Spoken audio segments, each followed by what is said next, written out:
yang beranggapan aneh-aneh dan macam-macam, bahkan ada yang merasa tersinggung dengan apa yang saya sampaikan, kata-kata ya saya sebagai manusia biasa sudah barang tentu tidak boleh ego dong. Kalau memang dianggap salah ya saya harus mohon maaf. Harus dicatat, saya bukan orang yang tidak mendukung terhadap program gubernur yang hari ini adalah lagi menjalankan tugas di Jawa Barat, Pak Dedi. Gubernur menyebutkan pesantren ancaman kena politik salah, itu saya simpulkan gubernur tolol, itu saya simpulkan gubernur blon, itu saya gambarkan gubernur kurang ajar. Gubernur tolol. Nah, bagi saya lebih baik jadi pemimpin yang dianggap tolol, tapi bisa berbuat yang terbaik bagi kepentingan masyarakatnya. Ternyata ya si Ustadz yang kemarin teriak-teriak ngata-ngatain Bapak Aing gubernur tolol, pantesan dia ngamuk. Ternyata yayasannya dia itu adalah salah satu yang harusnya mendapatkan dana hibah tahun ini loh. Iya mah orang keur ngobrol ya, keur ngobrolnya. Keur ngobrol. Ya kira-kira Pak Ustadz Aceng ambek-ambekan nya nyebut iya itu ke Bapak Aing ke gubernur ya, video nasi gak ya, coba maksud jeung tujuannya naon anu gubernur iya eta ke Bapak Aing buat ke Dagang gitu. Orang Garut tah sahara ada Aceng buat ke Dagang gitu, majarkeun teh lamun teu ngarti agama cenah dulur tong mamawa agama cenah, tong ngurus agama cenah majarkeun teh. Orang mah hayang nanya gitu, ai akang ngarti agama teu, lamun akang ngarti agama beureun moal kikituan Kang. Aduh Jim, ulah sok musik-musik Bapak Aing tah jeung kaulah heula anu di selatan, Banten Selatan kaulah ya. Ulah musik-musik Bapak Aing, awas sing hade ucapan. Yang viral, Ustadz Aceng meminta maaf kepada Kang Deddy Mulyadi terkait Ustadz Aceng menyebut Kang Deddy tolol, gubernur blow-on dan sebagainya. Seperti apa videonya? Mari kita simak bersama-sama. Adapun ada orang yang beranggapan aneh-aneh dan macam-macam, bahkan ada yang merasa tersinggung dengan apa yang saya sampaikan, kata-kata ya saya sebagai manusia biasa sudah barang tentu tidak boleh ego dong. Kalau memang dianggap salah ya saya harus mohon maaf, terutama kepada orang-orang yang merasa tersinggung. Tetapi sekali lagi perlu dicatat, saya bukan orang yang berada pada pasukan atau kelompok anti pemerintah.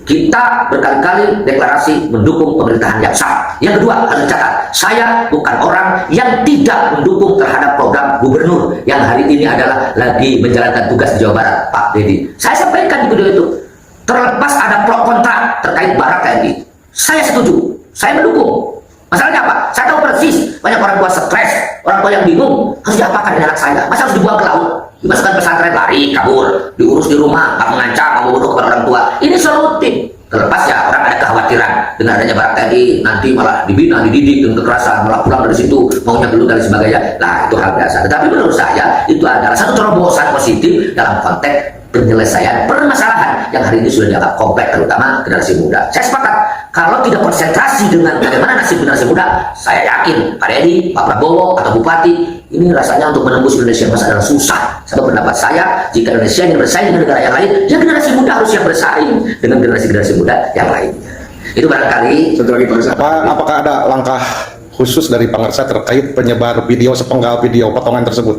Menurut saya akan capek sih kalau melakukan langkah-langkah khusus mempermasalahkan komentar orang. Bukan dalam arti saya tidak peduli, tetapi ya silakanlah berkomentar bebas, tetapi tetap kalau kita berbicara mendukung ya dengan cara-cara yang memang memberikan kontribusi positif, mendukung. Jangan pura-pura mendukung gubernur, tetapi ketika ada orang yang memberikan masukan, ada orang yang memberikan saran, apalagi komentar, wah, dan ngajak itu dan lain sebagainya. Menurut saya ya dengan cara-cara masing-masing sudah barang tentu berbeda, strategi, teknis, cara, tetapi adalah yang positif yang bisa memberikan kontribusi terhadap Bapak kita atau yang lagi viral Bapak Aing untuk lebih menyempurnakan kinerja membawa Jawa Barat ke depan menjadi provinsi yang istimewa.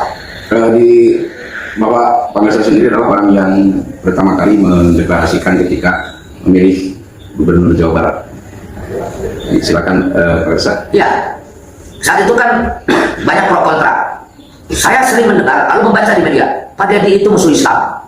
Pak Dedi itu adalah gubernur yang akan menyebarluaskan kemusyrikan di Indonesia, khususnya di Jawa Barat. Saya yang minta, mana buktinya musuh Islam? Apa yang menjadikan orang Islam tersinggung? Mana buktinya menyebarkan kemusyrikan? Apa yang akan dijadikan syarat utama kemusyrikan? Tidak. Saya bilang janganlah. Kalau sudah di-framing seperti itu, ya ini adalah sudah masuk ranah syarat. Kalau masuk ranah syarat, orang itu jelas subjektivitasnya akan sangat tinggi. Nah, sehingga ketika kita deklarasi, sangat mengharapkan Pak Dedi bekerja 5 tahun ini adalah dengan tenang, dengan nyaman, dengan cara-cara yang memang sesuai dengan harapan kita semua, yang dilindungi oleh undang-undang. Adapun menanggapi pro kontra orang, namanya orang banyak kemauannya, ya aneh-aneh. Lebih-lebih mereka yang memang anti terhadap Pak Dedi. Saya yakin mereka yang hari ini adalah terus menggerogoti bagaimana agar Pancasila runtuh diganti dengan khilafah. Nah, kondisi atau keadaan seperti ini, mereka akan semakin serius bagaimana agar saya yang notabene dari pihak pesantren dan selalu selaku pimpinan organisasi, beberapa organisasi yang kemana-mana selalu bicara pertahankan pancasila kebangsaan, NKRI harga mati. Kang Deddy pun sama seperti itu, timnya sama seperti itu. Mereka kan ya Kiai menyatu dengan Umaro, ini susah nampaknya untuk digulingkan, susah nampaknya untuk dihancurkan. Saya juga meyakini kita beserta Gubernur Jawa Barat, beserta Bupati di Garut, beserta Pak Prabowo untuk Indonesia menjaga pancasila kebangsaan. Sedahsyat apapun orang yang ingin menghancurkan Indonesia, ingin merusak keutuhan berbangsa dan bernegara, tak bisa.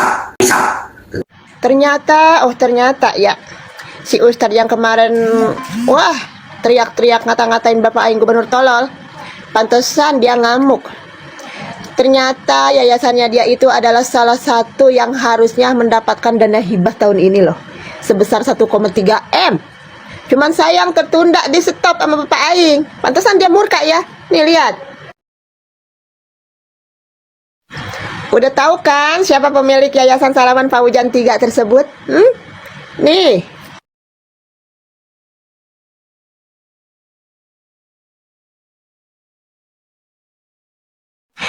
Baru gua mau mampir ke IG-nya ya, mau silaturahmi gitu, gua mau menyapa.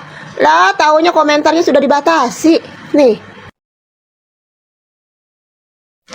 Lah gening lu segitu doang, Pak. Ya, segitu doang nyalinya ternyata. Baru digeruduk netizen langsung itu, dibatasi komentar. Takut kagak kuat nyalinya, makanya jangan sok angkuh, jangan sok jagoan jadi orang, jangan sok paling tahu agama, sok paling pinter.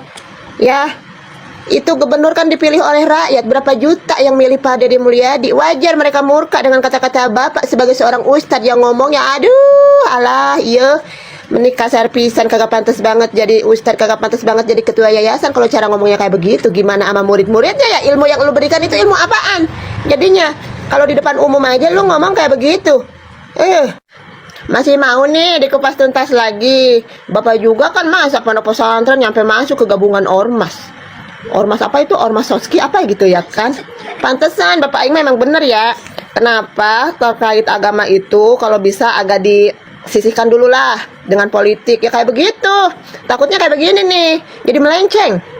Ya, jadi melenceng, jadi keluar dari norma-norma agama gitu, jadi keluar dari ajaran-ajaran agama yang sesungguhnya. Beneran, ya. Disisihkan dari dunia perpolitikan, yaitu karena kebanyakan oknum-oknum yang modern kayak begini. Ya, dijadikan agama itu dijadikan gimana ya? Ya, dilencengkan lah gitu kan. Gitu. Dijadiin tameng intinya mah ya. Udah Mas, jangan macam-macam lagi. Tahu sendiri, tangan kaki netizen kalau udah bergerak, kebuka semua tuh informasi-informasi baik dari yang buruk maupun yang baik ya. Udah Iya mah orang ngobrolnya. Ngobrol. Ya kira-kira Pak Ustadz Aceng ambek-ambekan nya nyebut iya itu ke Bapak Aing ke gubernur. Ya, video nasi ya, coba maksud jeung tujuannya naon? Sekarang kan seperti Pak Gubernur beredar kemana-mana, sudah di-framing Gubernur Jawa Barat musuh Islam, Gubernur Jawa Barat musuh pesantren. Dilihat dulu, cenah deui aya kabar bahwa pesantren mah tepati perhatian. Saya baca lebih-lebih misalnya kalau pesantren sok ancur karena politik disalahkan. Nah, lamun gubernur nyebutkan pesantren ancur karena politik salah, itu saya simpulkan gubernur tolol. tolol. Itu saya simpulkan gubernur blon. Itu saya gambarkan gubernur kurang ajar. Saya ngomong seperti ini tanggung jawab aing jenggelutna lain ukur. Tah, kira-kira Pak Ustad ngomong tepi kita gitu teh lantaran naon? Ieu mah boa-boa nya. Sugan ieu mah sugan. Anu kamari-kamari Pak Ustad deh sok menang anggaran gede. Nah, di Jim, ulah sok musik-musik bapak aing. Tah, jeung kaulah heula. Anu di selatan, Banten Selatan kaulah ya. Ulah musik-musik bapak aing, awas sing hade ucapan. Nina calmi ieu itu lewat beranak eta cariosan kuat kababeladagan gitu. Astagfirullahaladzim, wajarkeun teh cenah gubernur ieu eta ka bapak aing kuat kababeladagan gitu. Orang Garut tah sahara cacing kuat kababeladagan gitu. Wajarkeun teh lamun teu ngarti agama cenah dulur tong mamawa agama cenah. Tong ngurus agama cenah wajarkeun teh. Urang mah hayang nanya gitu. Ai akang ngarti agama teh. Lamun akang ngarti agama belum moal kikituan Kang. Aduh. Poek dulur ieu mah poek. Teu gara-gara naon, teu masalah naon. Tawa gara-gara dana hibah ditutup merenya jadi babeladagaan gitu urang maring. Oke ya, Pak Ustad punten abi mah masih diajar agama gitu nya. Oke nya yang Pak Ustad. Ai politik jeung agama tapi Pak Ustad. Ai politik mah urusan dunya, ari agama urusan alam. Lamun agama dibawakan politik berarti eta agama geus diturunkeun darajatna ku politik sabab naon? Ye darajatna ku politik sabab naon? Ye politik mah urusana ngadukung ka ditu ka dieu, ngadukung ieu. Nek hade rek goreng didukung gitu tah. Teman semua, assalamualaikum warahmatullahi wabarakatuh. Sedang viral, Kang Deddy Mulyadi tolak permintaan maaf Ustadz Aceh Garut, dan Ustadz Aceh Garut pun ya terus melakukan klarifikasi bahwa dia merasa dirinya bersalah, merasa dirinya sudah lantang senggol gubernur kita Kang Deddy Mulyadi ya teman-teman. Makanya Pak kalau bicara disaring dulu. Ini yang disenggol gubernur Jawa Barat yang sedang enak-enak ya, yang sedang enak-enak membantu warganya ya Pak. Ngapain disenggol-senggol Pak? Cukup didukung, jangan disenggol kayak gitu. Kecuali gubernurnya molor wae, kecuali gubernurnya nggak peduli sama rakyat, baru Bapak senggol ya. Dan akhirnya Bapak minta maaf kan, malu sendiri kan akhirnya ya. Netizen pun ya nggak tinggal diam, netizen langsung merespon ya bahwa yang dikatakan Bapak itu salah. Yang dikatakan Bapak untuk Gubernur Jawa Barat Kang Deddy Mulyadi salah Pak ya. Dah, Bapak jangan senggol-senggol lagi ya Pak ya. Semoga Kang Deddy memaafkan Bapak, karena ya kita tahu Kang Deddy begitu baik, begitu tulus ya. Kang Deddy begitu tulus kepada siapapun, bahkan kepada pembencinya pun Kang Deddy tetap tulus ya teman-teman ya. Semoga dimaafkan ya. Oke Pak, udah ya, jangan senggol-senggol Bapak aing lagi ya, nanti berakibat fatal jika menyenggol lagi Bapak aing. Oke teman-teman, ibu-ibu, bapak-bapak semuanya dimanapun teman-teman berada, semoga sehat selalu ya. Kita doakan terus Kang Deddy Mulyadi, semoga panjang umur, sehat selalu, semoga ya Kang Deddy menjadi calon Presiden Republik Indonesia nanti. Amin amin amin. Oh iya teman-teman, satu lagi ya, coba ya teman-teman terus suarakan kebenaran ya, demi kalau ada ustadz seperti Ustadz Aceh ini tolong diingatkan teman-teman ya, tolong diingatkan, ataupun nanti ketika beliau sedang live ya tolong diingatkan, jika beliau salah langsung diingatkan ya. Soalnya ya Ustadz Aceng mohon maaf ya, Anda benar-benar ya kurang tepat untuk mengkritik seorang gubernur Kang Deddy Mulyadi ya teman-teman. Ya nanti tolong ucapannya disaring lagi ya Ustadz Aceng ya. Ustadz Aceng udah fokus aja ngajar, fokus mendidik santri, biar urusan tentang pemerintahan Kang Deddy Mulyadi yang turun tangan. Ustadz Aceng cukup ya mengurus masyarakat ya, diajari ilmu agama biar berkah ya. Saya juga mau ya belajar sok, tapi Ustadz Aceng ya akhlaknya dipakai ya, ilmunya dipakai, buktiin ya Ustadz Aceng ya. Oke, semoga sehat selalu Ustadz Aceng, teman-teman juga semoga sehat selalu dimanapun berada. Terima kasih, mohon maaf bila ada salah. Assalamualaikum warahmatullahi wabarakatuh.